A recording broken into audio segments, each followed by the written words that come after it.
Welcome to Burnt Out Perfectionist. My name is Sara. And my name is Eve. And today, well, we're going to offer a trigger warning, even though we're not trigger warning types of folks. But if you are listening and you have dealt with grief, loss of a parent, loss of relatives within the last bit, especially within the panorama, etc., then you might not want to fucking listen, just to let you know. But if you choose, you've chosen your own fate, and we will be diving into some of these things. So please know that if you are looking to listen to our podcast, we are available on all platforms. We post every second Monday. We're trying to do every Monday. We're trying to do every Monday. We're doing our best.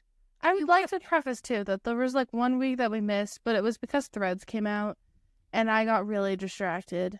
I know. So we are on Threads. Don't forget, you can also find us on Instagram. We're on Facebook, but we don't do the Facebook. You have to do the Facebook to get the Instagram, to get the Threads.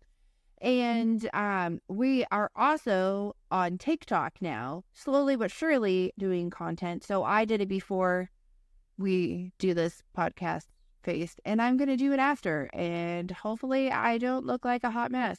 I do ugly cry like Kim Kardashian, though, so there is a possibility. I can't cry, though, because if I cry, everybody else cries. Like, not like everybody else listening, but like if I cry in our family, everybody cries. But when you cry, you keep the same face, and it's just like a tear that runs down. And I'm like, oh my God, it could be a really good actor for crying. I can't cry on command. Like, I squish my whole face, and my face goes like ready all, and then it gets all like puffy, and it's not. My face just turns red. Yeah. Oh, I think everybody's face turns red. Well, like, if we cry too much, we're actually allergic to our tears. All right, I don't know if that's... Oh my God. But it's like we have a reaction to the amount of salt, and like your eyes just like puff up and get crusty. Oh, no. My whole face burns. Yeah. Yeah, it's not a fun time. Also, there's like the snot and the phlegm aspect and the all around pretty fucking gross. Yeah, not a huge fan of that. But on that note, if you want ASMR of phlegmy snottiness, you may have some moving forward. Yeah, it'll probably most likely be Sara over than me. It can be. I'm not explaining why. Like, how do you deal with grief? Oh, okay. So, as people, I was like, she's like, where the fuck is she going? So ever since I was little, I'm the weird one. You're not weird. Well, I found out now that it's ADHD grief. So when somebody dies in our family, which, happens quite frequently. As of late, yeah. I have like a 5-minute cry, and then I just kind of move on. But then randomly throughout my life, like anytime, it's not like keeping certain dates or anything, my brain's like, hey, Eve, remember? Your dad's dead. And then I get a little sad. And then I'm fine. And I move on. Versus, Sara, how do you grieve? Usually I'm like stunned. Like I'll be like in shock. Like, what the fuck? This isn't happening in real life. Unless you kind of see like that slow decline of the person and their personal health. Even if you see it, but it kind of like comes out of nowhere. So usually I'm like kind of stunned, shocked. I'll cry continuously for probably like a day and a half, 2 days. And then I'm kind of like dried out. I don't know a better way to say that. It almost like dries out, or I move to the other stage of grief where I'm like, I'm always at the joking stage. I'm always at that. If you feel awkward or whatever because of like dark jokes or people making funny jokes about that, don't watch Matt Rife. And maybe don't continue to listen because we'll continue to do that. That's just kind of like our way of dealing with things. We understand that everybody else deals with stuff differently. And then I'm kind of like, it sounds really bad, but I'm kind of like over it probably in less than a week. And then I'll have those like moments. I'd give you 2 weeks. It depends. Depending on the level of relationship. Yes. The person or like pet that dies. Oh, 100%. There's like, it kind of depends on, like you said, like the level of, I don't know, engagement that you have with said person or how much they are in your life. And then I'll just have like moments where sometimes it's just like random, like it doesn't make sense. And there's other times where like it makes sense. Like I would like to state Disney has always had the reputation for having dead moms. Oh my God. And when our dad died, they decided, let's flip the script, and every fucking movie is going to have a dead dad in it. Which is always like a little bit, let's call it triggering. But you're kind of like, oh, okay. But sometimes they come out of fucking nowhere. Like, it's not even in the beginning of, like, the trailers of the movies. It's like, this movie's not this most beautiful land. And then it's like, you start it, and it's like, you know, my dad died 3 years ago. And you're like, what? Or, like, yeah, because I think the last one I watched where they had, like, the mom, like, slowly, you kind of watch her, like, health decline from, like, cancer was that, like, kids movie where they like build an amusement park and she has all these like fun memories of shit, and I cannot remember the name of the movie right now. Wonderland? Yes. Oh my God. You watched that? Oh yeah, I totally did. Oh, Charlie wanted to watch it really bad, and I was like, okay, whatever. I mean, like, feelings are feelings. I'd rather her not be a psychopath. So there's that. But yeah, I don't know who decided to flip that script, who was mad at their dad instead of being mad at their mom. I mean, our mom was quite happy because we'd go to movies and she'd be like, oh, of course she has a dead mom. Of course. Because I'm the one who was just standing in line while you guys were watching the trailers in the beginning of the movie to get you fucking popcorn. But of course, the mom is dead. Yeah, so like a bit of a background on our, like, obviously Sarah and I are sisters. Is we've had a lot of death from like a young age. Yeah. Like all of our grandparents were gone by the age I was like 11. Yeah. So Sarah would have been at 14 years, like 25. Yeah. I was gonna say 25 and under. No, I was like 25. I never had grandfathers. They all died before I was born. Yeah. I had short-lived relationships with my grandmas. Well, you just missed one grandpa by like 6 months. Oh my God, that fucker couldn't stay. No. And then, from then on, we've had an aunt and uncle die. Our dad died, so I think we'll probably dive in more about. Oh, and then like the animals in which we've lost. Which, like, if you've ever had a personal family pet that you've had for years that everybody's connected with, not just like it's one person's animal, then it hits the same sometimes, or almost even worse, because like your entire routine's ruined. Which is kind of losing somebody else. Because if you listen to the prior podcast, I talked about how I found out that my dog was dead through a strawberry sundae. Oh, that's very true. But the strawberry sundae is like always a thing, right? It'll always be a thing. Yeah. But yeah, so I feel like we'll give a little bit of a timeline of during the panorama. Yeah. Oh no. We should go all the way back to the beginning. All the way back to the beginning. Yeah. What's all the way back to the beginning for you? Well, I'm old. So all the way back to the beginning, just to like preface. So our dad always had random events and stuff like that happening to him. I was like, and so like our parents were married, and before their 1-year anniversary, our dad was riding in a Hyundai pony, which I saw the picture the other day of this Hyundai pony. Yo, how did he fit in that thing? So our dad was roughly 6'5" before this all happened. 6'5", a very fit individual. Was trying out for like football teams, stuff like that. Like he was doing a lot of stuff like that. He worked in like a hard labor type situation and everything. And so he got into a car accident. He got ran over by a cement truck at a Hyundai pony. He loved talking about that. The fact that like which sounds super weird, but then you'll slowly start to understand as well. I explain this. He pushed the steering wheel forward and it was completely bent in the middle where his hands were, and it was shoved, like the part was shoved, the rest of it was normal, and he'd like fully pushed it forward. He said that the sound of the jaws of life is like the craziest thing you've ever heard in your life. I'm like, yeah, it would be. Most people don't hear it, I don't think, because they're not alive.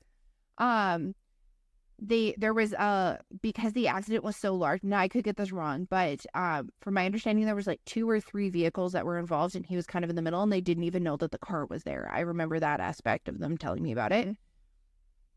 And all I heard is, "Oh fuck," And they went, oh my God, there's somebody in there. And they're alive. We'd also have to preface that the cement truck was full. The cement truck was full. And up until the day he died, anytime he saw one, he's like, and we're changing lanes now. That's a hard fucking pass. I've been there before and I survived it, and that probably won't happen again. And then subsequent accidents would happen after that. Not really car accidents until one of them, but that's besides the point. So it would be like, if you were a lazy fuck, or if you didn't do your job right, our dad was the person who ended up getting hurt. He he broke his leg because he dropped the freezer on it. Oh yeah, but there's like things like that. Like random events would happen either due to somebody maybe not helping him, or due to just like people making poor choices, which then in turn ended with our dad being the one who got hurt. You know that safety binder that's all out workspaces? Yeah, that was probably created. Well, and that's the whole thing, right? It's like there were so many different things. He was a safety officer on one of his sites that he worked at too, so he saw a lot of crazy shit. But there was a lot of crazy shit that happened to him, and that was the unfortunate thing. Like most kids would be excited when their dad was coming home early from work. Our dad came home early from work, and our mom's immediate reaction was, "Oh my fucking God, what happened?" And sometimes it'd be like, oh yeah, Buddy wasn't paying attention and put this through, and this piece of metal shot off, bounced all the way around the fucking warehouse, and it in my eye. So I had to go to the emergency room. A nail through the hand, like stuff like that, or like the one fence board with the one existing nail that wasn't pulled all the way out that is laying on the ground. He found it. The sewing needles that magically are like fucking bobby pins and just show up everywhere in the foot. Oh my God, he got gangrene. So his appendix burst. Oh, it was like 13. This man got gangrene. He got gangrene, and unfortunately, that happened to our cousin's kid. And like, it had to get pumped out and all the other stuff. So there's like so many different things that constantly led up to his life being interesting. So if anybody is old enough to remember Home Improvement, and there was all of the stuff that randomly would happen to Tim, it could be led to believe that in some of those scenarios that those things would happen to our dad. I also have a friend who is a Tim Taylor and has the weirdest shit happen to him. So there's always folks like that out in this world, the ones where you're at, you know what, I'm just gonna cut that corner and not do that. They are the victims of those cuttings of the corner. So so one day I was getting ready for work, and I was gonna be late as fuck. I had woken up late, and our dad was like, okay, like, I'll just drive you. I'm like, no, it's fine. Like, whatever. I'll just like walk or ride my bike. Like, I don't give a fuck right now. It was like a Sunday or something. Eve came running out, was like, and I was like, feels weird. And then we both, I was like 10. yeah. I'd like to preface that I wasn't a teenager. I was 10. Yeah. She's little.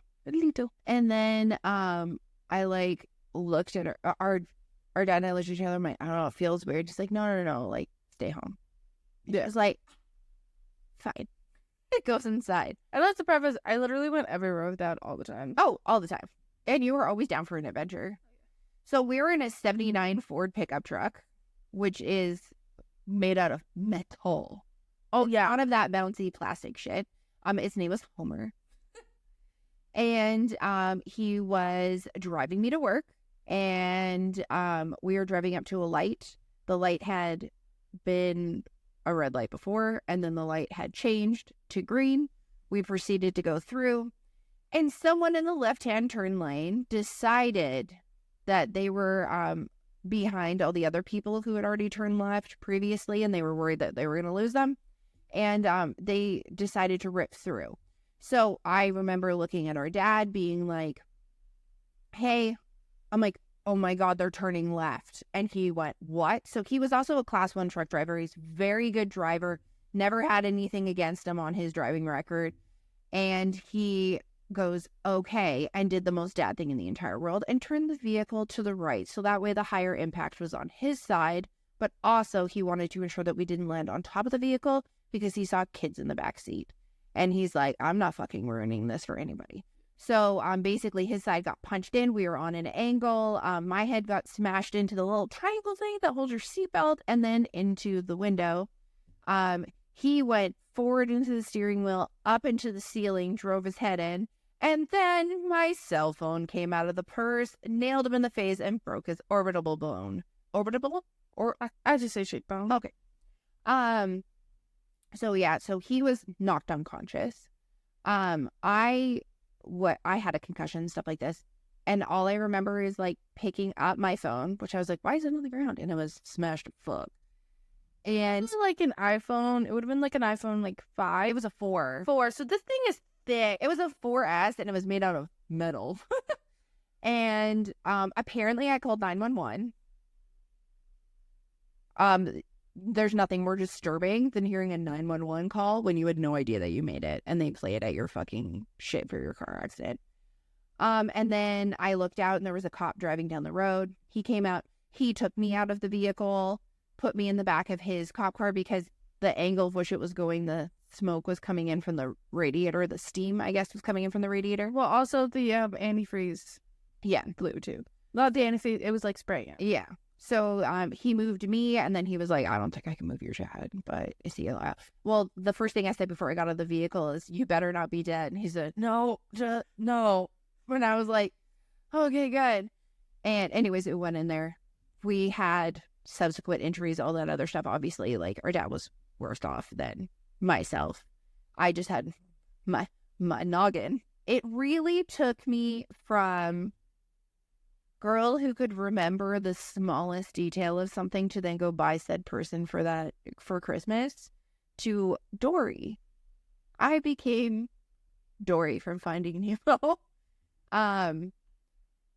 But yeah, so we had all that stuff happen, and there was a lot of things that happened after that. So the seatbelt went into his stomach, so he had a hernia. He had to have hernia surgery. Things happened. He came out of that surgery with type 2 diabetes. So if anybody doesn't know what a hernia operation is, it's basically when a for this specific situation, his seatbelt, the lower strap pressed so hard into his stomach that his intestines attempted to come out of his belly button. Mm-hmm. If you could look down and look at your belly button, you can see it's not that big. So it has this kind of like balloon shape.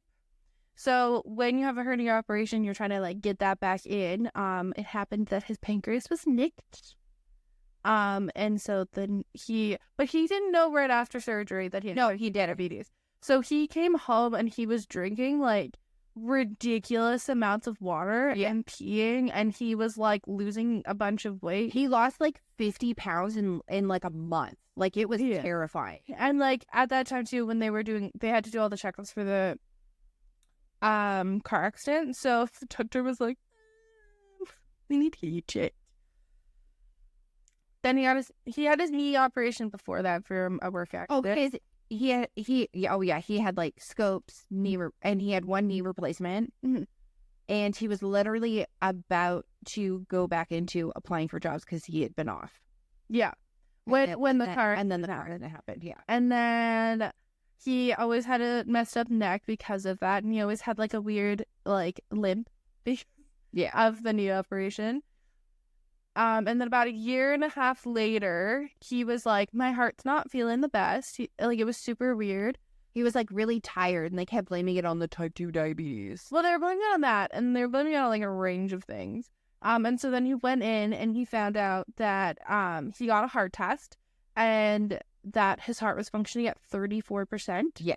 So specifically his aortic valve, which is like the big one, that like the one that like pumps all the blood into your heart. Pumps most of the blood out, was shredded.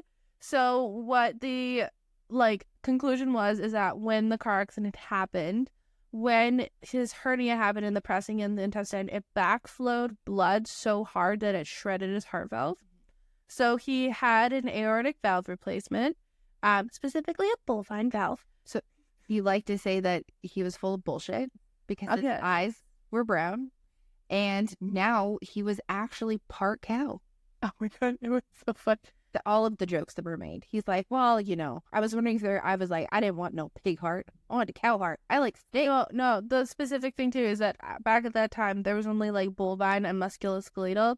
And musculoskeletal valves made like a clicking noise. And he's like, I don't want to fucking hear that shit. Oh yeah, he's like, that's like having a fucking pacemaker. Who wants a clicking noise? Which like pacemakers don't make that noise.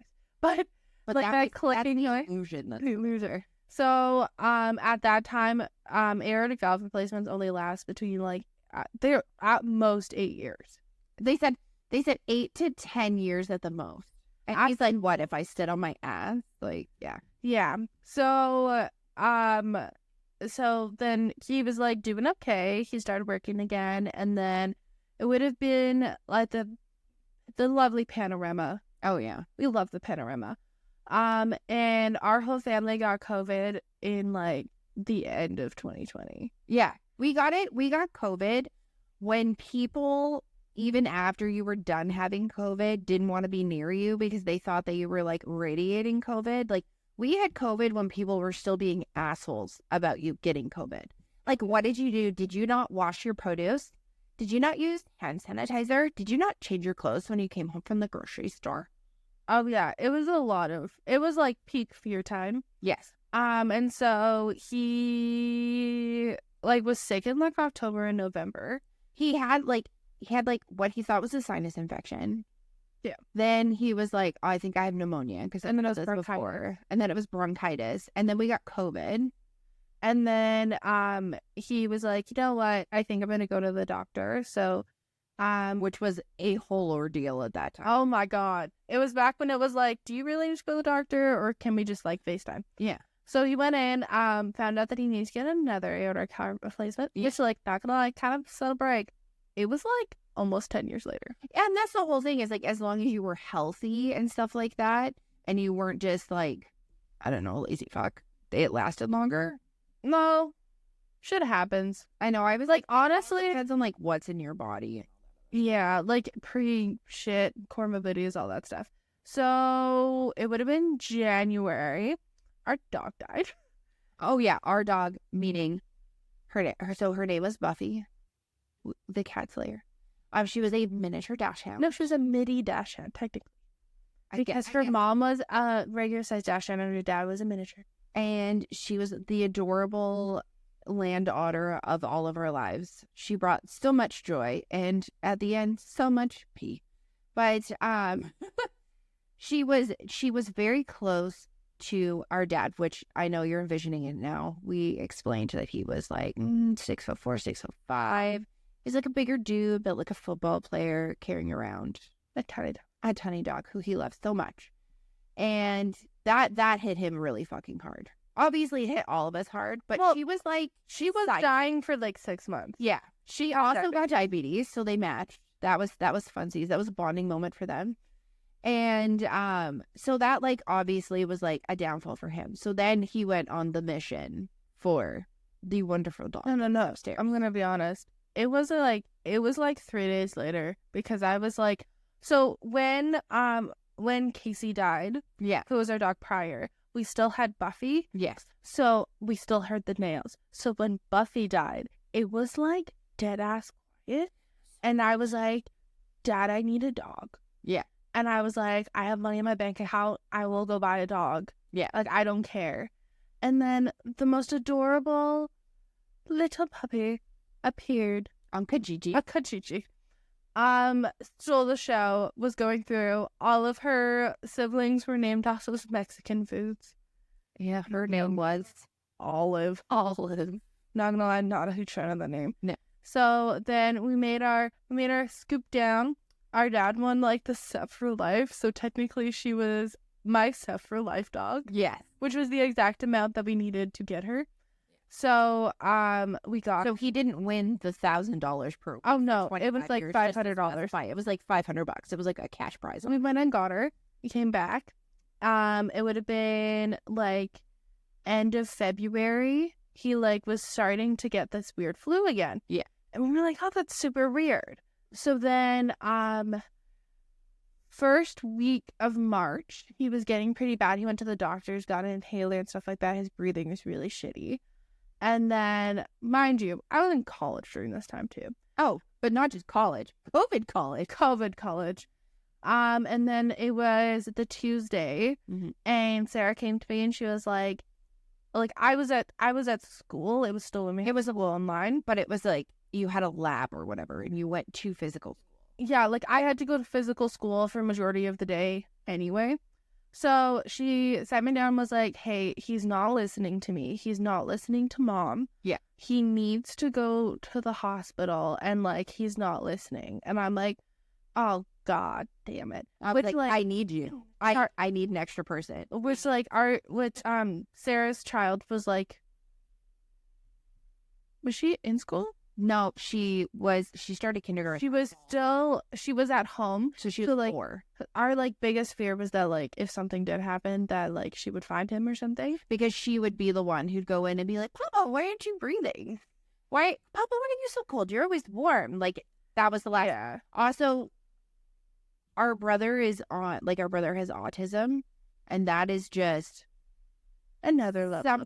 That's just another level of like understanding, and like there were so many things, and we're just like, okay, like he needs help. We wanted him to get better. Yeah. But we knew that if something was going to happen, even though he would probably want to sit in his fucking green leather recliner, I'm very sorry, sir. It got so bad that he couldn't walk down the stairs. And so I went in and I basically had to scream at him and tell him to get his fucking ass in the car. And so mom came home. I handed her the like bag of medications. Sarah was throwing shit at the bag as I'm screaming at my father. Yeah. Because he didn't listen to me when I... No, so like there is a specific like role that I have in this family. It's known as the initiator. Yeah. So like anytime that somebody needs to do something or like something's the issue, like I usually initiate it and then people take over.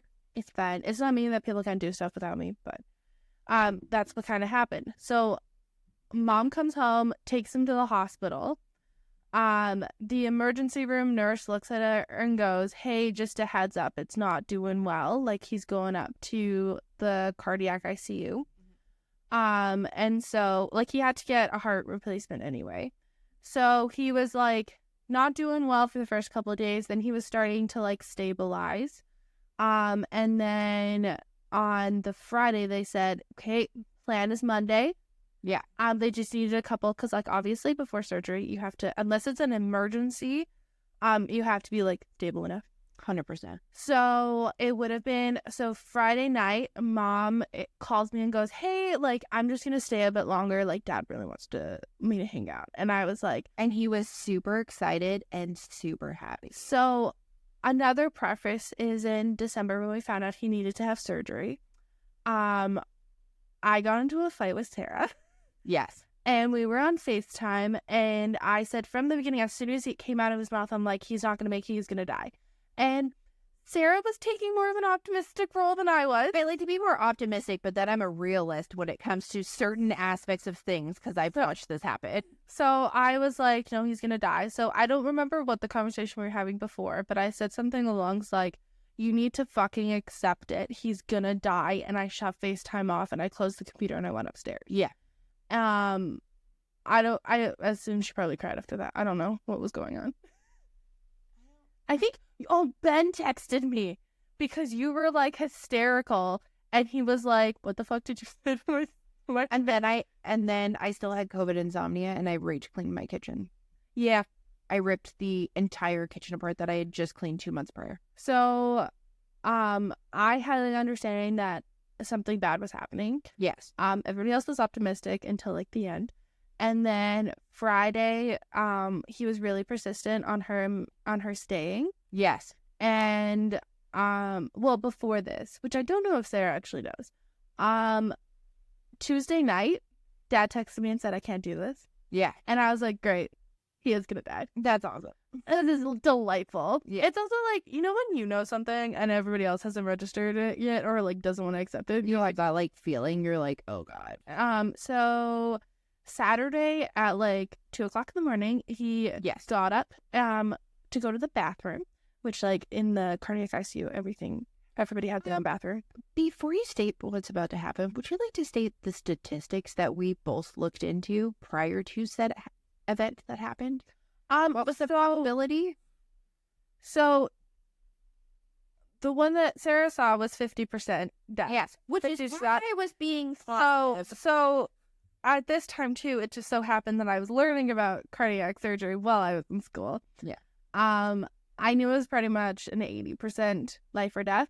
Yes. When he got the paperwork and everything that he was going to have surgery, a specific piece of paper I hid because I didn't want them to see the probability. Yeah. So Saturday he got up to go to the bathroom.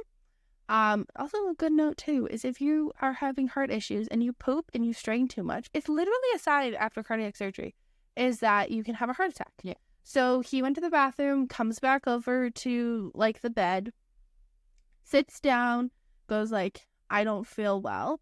Went into cardiac arrest, fancy time of like heart attack. They get him back in, they bring him back. Yeah. And then he went into another cardiac arrest. Yeah. They did everything they could and he died. Because he's stubborn. He's like, no, I made my choice, you fuckers. Bitches. And which also a good note too is when he had his prior heart surgery too, it took a really long time to get him off of bypass. Yes. Which is like the machine that keeps your heart working while the surgeons are working on it. Yeah. So he passes. They call at like 3:24 in the morning. Mm-hmm. They're like, which like mom had the worst ringtone on the face of the planet. It was the like old school phone that was really loud. Oh yeah, we both had that ringtone. Oh my god. So another preface is that our mom asked me to sleep upstairs in the bed with her because she was like obviously not mentally the best. And she was also like, I think she like knew but didn't want it. She just wanted one of Yeah, like she wanted somebody else there. So she gets the call. Our neighbor picked her up and drove her to the hospital. And then one of our aunts and uncles drove there too. Again, This was during COVID. So none of us could visit our dad in the hospital except for our mom because it was like the token person. So they left and everything. And at that point, our mom didn't know. Yeah, she didn't know because they're not going to be like, hi, so your husband died. Can you come here, please? No, well, like they called while he was coding. Yeah. And so at 3:30 in the morning, I was alone. Yes. Our dog didn't even wake up. Well, and our brother sleeps through the world. Oh my god. So I was sitting there and I'm like waiting and I call Sarah and I'm kind of giving her the rundown and stuff. And she was like, okay. And she's like, we're trying to sort out like rides and stuff like that for her to come over. Yeah. And she goes, that's weird. I haven't heard from mom. And I'm like, he's gone. I'm like, it's super weird. I don't have a text or anything from mom and she wouldn't expect you to contact me. And you're like, he's gone. And I was just like, I totally think it is. And then I guess she was debating. So I ended up calling the same neighbor who drove our mother. Yeah. The hospital. Real party night for him. Yeah. So my husband was really tired. Plus we would have had to wake up our daughter or wake up our neighbors, which is one of my best friends. And she's very mad at me to this day that I did not wake her up. But that is besides the point. And I was like, okay. And I called her neighbor. He's like, I'll come get you. So we live in 2 different cities. It's about a 20 to 30 minute drive depending. But when there's dead ass no traffic, it's pretty quick. So he came and he got us. And I was talking to Eve on the phone. And I said, fuck this. I'm just going to call her. At that time too, I was like, no, Sarah, I know he's gone. Yeah, you were like, I know. And I was like, I know, but I need that definitive. So I guess at the moment, it was like 5 seconds before I was calling, our mom looked at our aunt, who was our dad's older sister, and goes, how the fuck am I supposed to tell my kids? Who am I going to tell first? And then the phone rang and she goes, oh, she knows. Well, because it was between, like, we were both on the phone and I was like, okay, sure. Because, like, at that time I was like, oh, fuck. You're like, I feel like. No, I was like, I fully in my heart knew he was gone. Yes. And I was like, well, fuck. And I knew, I accepted it, I processed it, and I was like, I'm usually the person who delivers the shitty news. Oh, yeah. So I was like, you know what? Sarah can hear it. I know, but I was like, okay, I need a definitive. I need to hear somebody who is there, whoever picked up the fucking phone, or the nurse who's standing there or whatever, to tell me. So she told me, and I had a complete mental breakdown, which, fun fact, I have a security camera.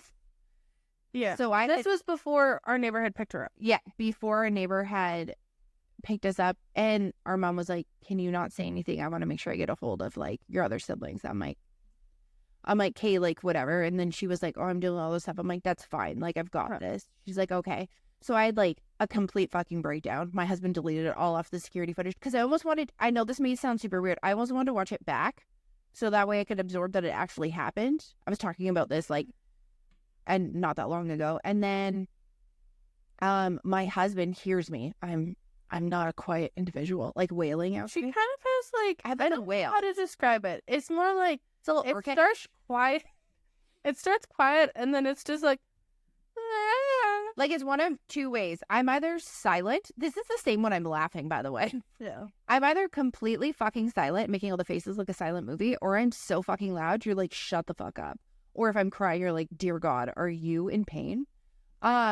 He opens up the door and he's looking at me and I was like, he's gone. And he's like, oh my God, did your brother get out the door? Like, what happened? So he immediately thought that something was wrong. And I was like, no, my dad's dead. And he looks at me and he goes, no, he's fucking not. And I went, yeah, he is.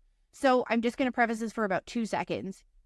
My husband's dad passed away suddenly of heart issues in early 2016. So he's like, oh my fucking God. And he's also known my dad since he was like 13 years old. So there's that aspect. And he was like in complete shock. Like he didn't know what to do.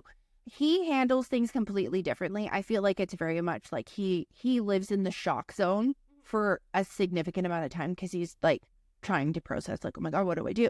I've been through this. What did I want? But she wants different things. Like you could see the things moving in his head. And I was like, oh my God. And then our neighbor pulled up and our mom had said, don't say anything, right? Like you want to make sure that you talk to your siblings. So something like this. I get in the car. Oh my God. So our neighbor was like really good friends with our dad. Like he's been our neighbor for like over like almost 20 years. Almost 20 years. Yeah. And he's almost like, he's more like a friend uncle than like a frunkle. Then just like a neighbor who came to assist, who was doing like their due diligence and duty. I get in the car.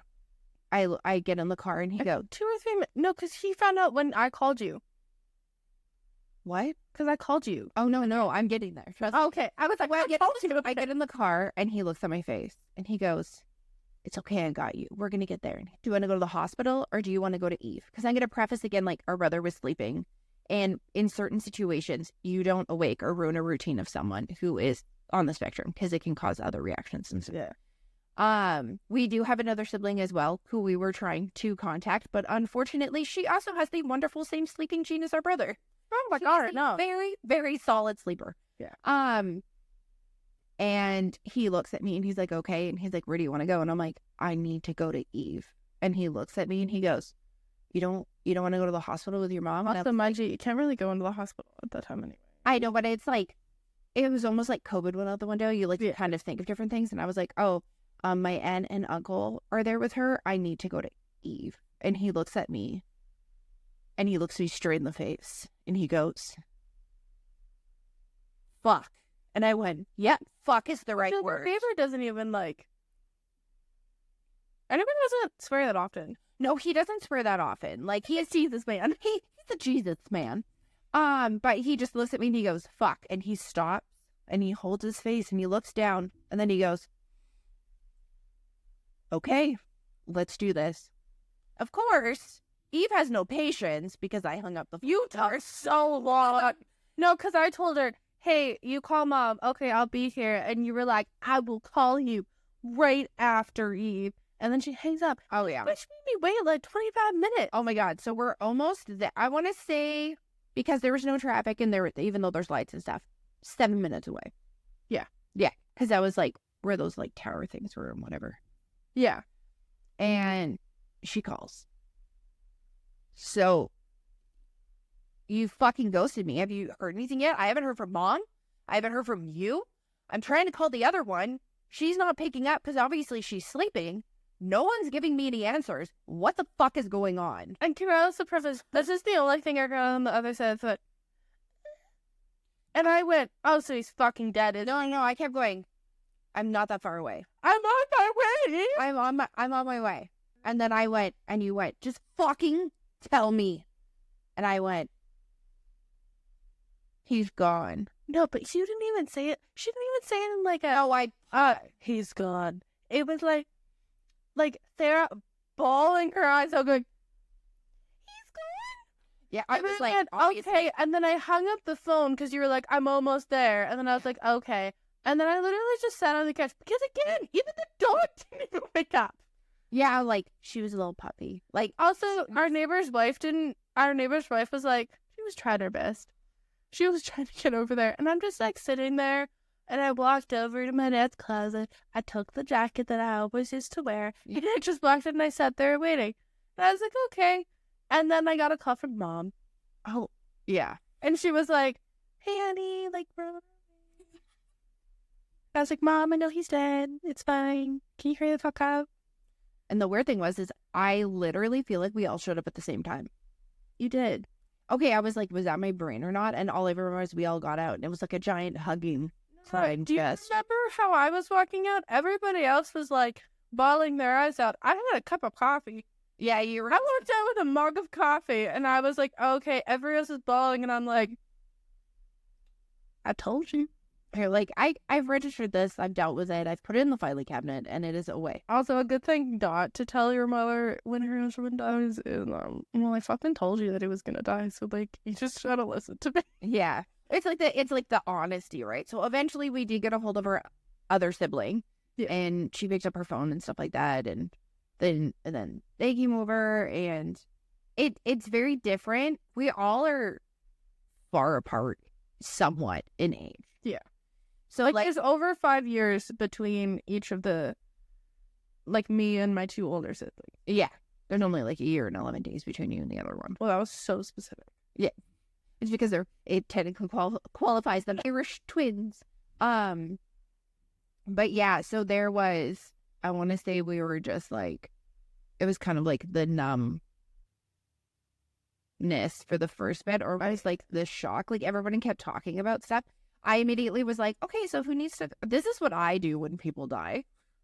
Oh, okay, especially if I'm close, or even if I'm just like there, if you're one of the first people that they contact within 24 hours and I'm there, I'm like, okay, so do we need to set things up for the crematorium? Because I can't think of his exact words, his husk. Yeah. Being there, because he said, your soul and your being is who you are, not just the outer part of you. Yeah. So I was like, I don't want him sitting in a fucking freezer. Like, that was something that I just didn't want. I'm like, okay, do I need to contact people? Like, Did you say sit in a freezer? well, not a freezer. Like, it's like the cooler morgues. Like, God, also, movies make it seem like it's so much quicker than it is. oh yeah, It takes like, so like, usually I'd say you can only do like 6 bodies a day as a crematorium because you have to fully clean it out and everything. oh yeah. That you have to make sure. They have to make sure that there's like no metal. There was like all of this stuff that they have to take off. They have to make sure that, you know, like say if somebody has like a pacemaker or whatever, they have to register the serial numbers, the serial number for his name. Like, there's so many aspects of things that like I don't think a lot of people like factor in.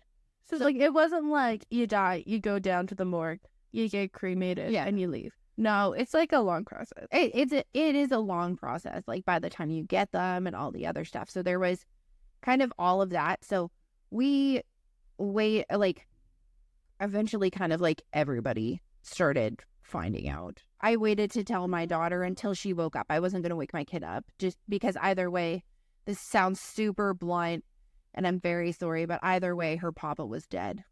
So The other thing is like, it was that day was like the longest day ever. oh my God, it was the longest day of our fucking lives. I don't know how many grief walks we went on, as we like to call them. Oh, no, it was depressing walks. Oh, Because sometimes I would just walk out with a mug of coffee and walk around. So much so that there was like this like adorable old lady like 2 streets down who was like, are you guys okay? Like, I see you guys walk a lot. And I think I said, my dad just died, and then kept walking. And Yeah. Sarah was like, I'm so sorry. I was just like, yeah. I don't even think it wasn't so much. I wasn't even at the like polite apology stage. I don't think at that point. No. I was very pretty much at like the blunt whatever stage. Also, the sounds sad about it. I knew so much that Dad was going to die that I made sure that we had Dairy Queen the night before so that I could have an extra strawberry sundae in the freezer. because that is your coping mechanism, but also your trigger. Yeah. Well, and then, like, with my delightful ADHD, I forget to eat all the time anyway. So, like, you add a bunch of people coming to the house and stuff. We were on the, we like to call it the Catholic casserole train. Oh my God. Which I kind of feel like leads to the next thing. Yeah. When, like, after this had happened and everybody's reactions to everything. Yeah. I even said it to Mom. I was like, those, like, couple months after Dad died was the most, like, there were so many people here, but I've never felt so alone. Yeah, and that's the whole thing, right? So everybody was in their, like, own headspace. So I'm old. I have a kid. So I'm helping my kid deal with the fact of somebody that she saw every single day was doing. Hey, everybody. With rehashing life trauma, it happened to take way longer than we expected, but lucky for you, that means that there will be a part 2 coming soon. Thank you so much for listening, and always stay warped and twisted as ever. Peace.